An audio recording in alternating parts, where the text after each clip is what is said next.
took a 1-point lead at 62-61. Then he goes on this run of scoring 18 points in the rest of the third quarter. Had 20 total for the quarter.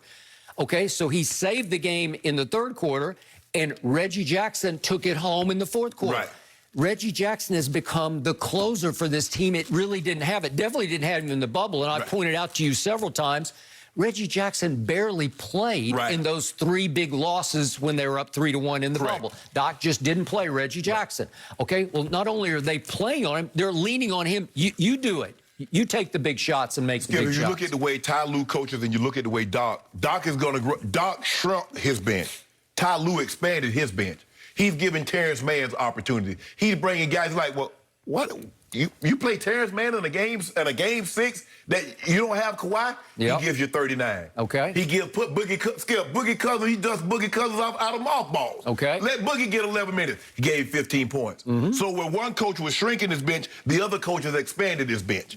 Well, he had to because he even lost Zoo. So there's no Kawhi, no big Zoo, and they didn't have Serge Ibaka. That's really the only other big. Okay, that's all you can do. So I'm going to be the first to acknowledge up front, Paul George has got some psychological flaws in his game. He can choke in various moments. He can just come all apart. You know it. You've been all over him for that. But you know what? At heart, he's a fighter. That's what I love about it. That's his redeeming quality is he will fight. He'll fight on defense. He'll fight for loose balls. He'll fight to get to the basket when all seems lost. And this team is a bunch of fighters. And I loved his quote, and we're going to talk about, he was talking about DeMarcus Cousins. We're going to talk about DeMarcus in just a few minutes here because he's going to be the X factor tonight. But Paul George on DeMarcus yesterday said, he brings toughness. That's what this team takes pride in. We got toughness from top to bottom. As cliched as that sounds, that is the God's truth about the Clippers. They just have a backbone to them because you can't make them quit. A lot of teams on any given playoff night, they'll just say, okay, if you want it that bad, we'll see you next day. You know, we'll see you in a couple nights. We'll go on to the game, whichever. And this team won't stop. It'll just keep scratching and clawing. And as cliched as it is, they're fighters. Hey, Pat Beverly will fight you. Marcus Morris will fight you. Nicholas Batum, as mild-mannered as he seems, he will fight you. Just scratch and claw you. He'll fight for loose balls and for loose rebounds. But Skip, if you really look at it, only really Reggie Jackson is really known as really an offensive guy. All the rest of the other guys are defensive guys. Paul George is a two-way player. Pat Bev is a defensive guy. Marcus Morris Sr., he cut his teeth. He's hard-nosed, gritty. Batum, the same way. Terrence Mann, the same way. You look at these guys, basically, they got a bunch of fighters and a handful of guys sprinkled in there. Paul George, two-way player. Reggie Jackson's offensive guy. Other than that, Skip, they come to bring in lunch pails and hard hats. Ty Lue is a fighter. Always an underdog. Chauncey Billups is a fighter. He's #2 in charge, obviously. He's gotten the Portland job, but he's still here with this team. And I think he is crucial to the mix of the motivation and coaching. I agree. And as much as I respect Monty Williams, in games like tonight and potentially Game 7, Ty Lue has the edge over Monty. You could say on experience, he's just been in more big games. But as an adjuster, as a strategist, as a motivator, as a button pusher, push just the right button at the right time, both in selecting who goes in the game and pushing the psychological button of said player, it's time for you to do this. They believe in him, so when he tells them this is going to happen, it happens. They make it happen for Ty because they love him and they trust him. Okay? So it's even slight coaching edge. So all told, I look at the roles have all fallen into place. They have a stopper, like a defensive stopper in Pat Bev. And on any given night, he can go bother Book for a while or he can go bother CP for a while, right? And they have a closer in Reggie who just gets hotter and hotter. Again, the threes can come and go, but he can make shots at lots of ways. He can get to the basket, He's unafraid to take the shot.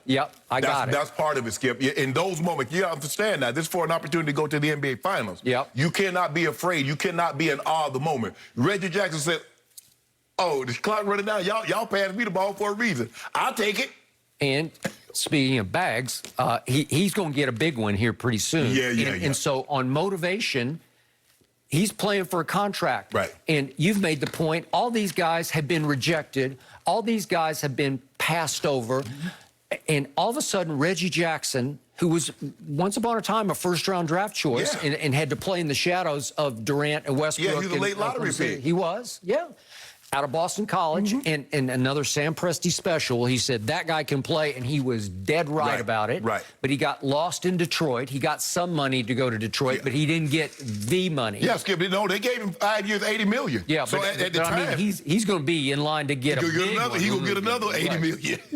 He is, because he's going to be free. I would hope the Clippers could find a way to keep him, but we'll see. Yeah. We'll see. Well, I don't know if they're going to be able to keep Kawhi. I don't know if he wants to go somewhere else. He is drifting farther and farther away from the internal workings of the Skip, team. you know, I think the thing is, Kawhi, it's hard to feel connected, Skip, when you're not there. You know that. You're not there every day, Skip. You're getting treatment on your own. You don't really feel a part of the team.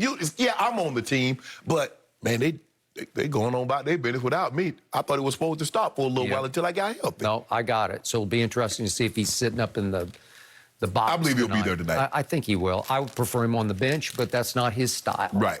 Yep.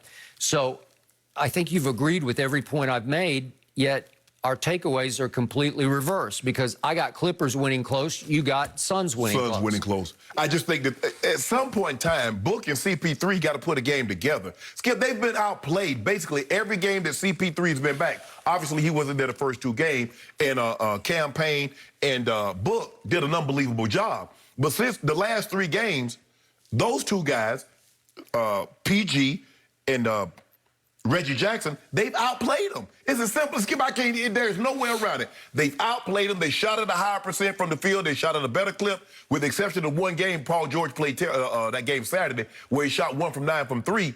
Other than that, they've outplayed Chris Paul. They've lost 2 or 3 since he's been back. They got to push the pace. You can't let them set up. It's going to be very interesting to see. Ty Lue showed his hand. Okay, I'm going to go smaller lineup because Zoo's out, and I'm going to start in the zone. Okay, Monty, what's your counter? They start to the zone. What are you going to do different to make sure you get Ayton some opportunities? 9 shots is not enough opportunity for DeAndre Ayton. Are you guys going to just settle for 3? Jay Crowder, Mikal Bridges, are you going to get it going? Are you willing? Because Ty Lue's willing to push a lot of buttons. I don't know if Monty's willing to push those buttons, because Cam Johnson needs to get more playing time, because he seems to be the only guy that can consistently knock down outside shots and threes. So give him some run. What do you have to lose? Okay, so you made the point. When Phoenix has asserted itself in the series, it's often because the big guy asserts himself. And when he says, okay, here I come, it's hard to deal with him, because he's so athletic and he's coming of age right before your very eyes, DeAndre Ayton. Right. And he's got stuff. He's got game. He shot that turnaround baseline jump shot. You say, wow, where did that come from? That's why DeMarcus Cousins has to play a big role, literally big. And I'm going to remind everybody, he's only 30 years of age. And once upon a time, he was a dominating center in this league. I realize Achilles injuries and various knee injuries have cost him. But he's starting to resemble DeMarcus Cousins, Boogie Cousins. He's starting to. And they trust him. He loves them. He's found a fit, a home with a bunch of cast-offs and rejects. And because of that, I think you're going to see him play more than 13 minutes. It might be more 20-ish tonight. The last time DeAndre Ayton got outplayed, he came back and put together a monster game. I expect that was outplayed by Zubac. I expect him. You cannot let Nicholas Batum, you cannot let Marcus Smart Sr. play a 7-foot athletic guy like this behind. You can't do it. They outplayed him. They outworked him and out-hustled him. So I expect him to come back. I expect Book and CP3 to play a lot better, and it's going to be a very close ball game. But I'm going to take them to win this ball game. Point differential in the series. The Clippers are up by 17 overall points. The Clippers are just a little better than the Suns, which is why they are going to win a close game tonight. And I think you agree with me, because every reason that I just gave you, you couldn't refute. So I've got all the yeses, you have all the nos, but you're still hanging in with Phoenix. I got a no, because that's what you choose to believe. But we got 3 cases on it, so we just go see what happens. 3 cases for a point, I'm good. There's no point. There's a point. That's what the Fox bet said. It's a pick 'em now. It's just a pick 'em. We're just going straight up. Straight up. It's okay. Oh, and shit. it's for 5 cases now. No, ain't no fine. Hold on. How you add 2 games? So, like you tell me, can you go to the and negotiate with the betting house? I want to bet. I want to bet this.